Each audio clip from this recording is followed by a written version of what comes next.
had turned out to be indigestion, which proved that tamales could be good for business. He met Tolly's eye and inclined his head toward the back of the room.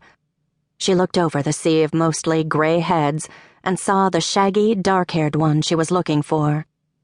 Kirby Lawson stood against the wall next to a console television, perfectly erect and perfectly alone. He wore pressed khakis, a blue Oxford cloth shirt, and navy blue tie.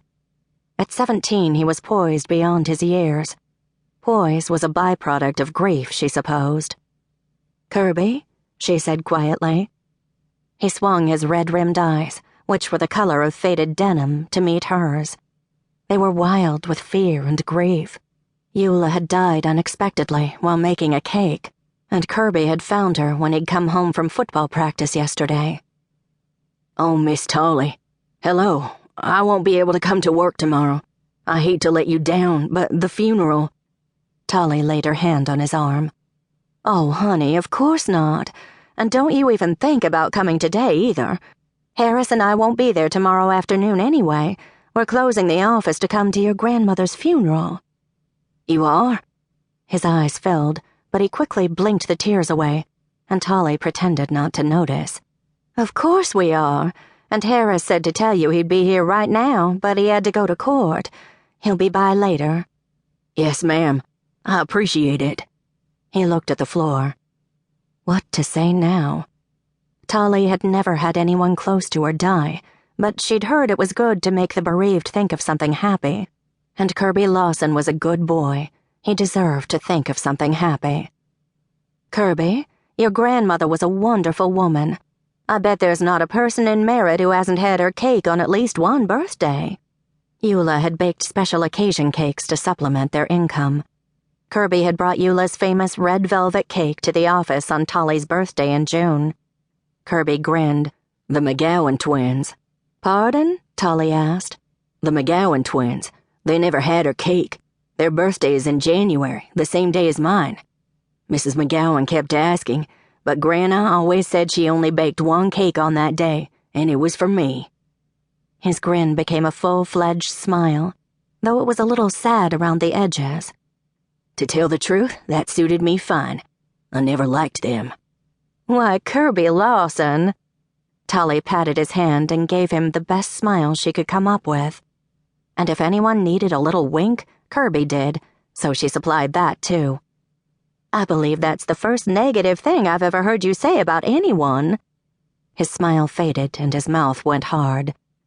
"I could fill your ear with plenty of bad right now." He looked toward the sofa where his aunt continued to wail and his uncle had opened another beer. "Go right ahead, honey. Say anything you need to and I won't tell a soul, even if it's not fair. You don't have to give out fair today."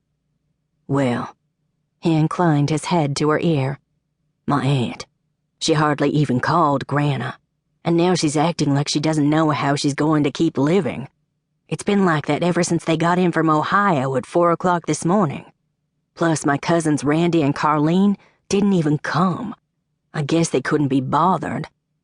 "I'm sorry." Tolly took his hand in hers. "And Miss Tolly?" He swallowed, and this time didn't try to hide his filling eyes. "What, baby, tell me?" "Grandma was fixing a cake for a baby shower. It was nearly done when she—" He closed his eyes and tried to regain his composure. "Yes, Kirby, I'd heard that." "And they—" He cast a murderous look toward the sofa. "You won't believe what they did.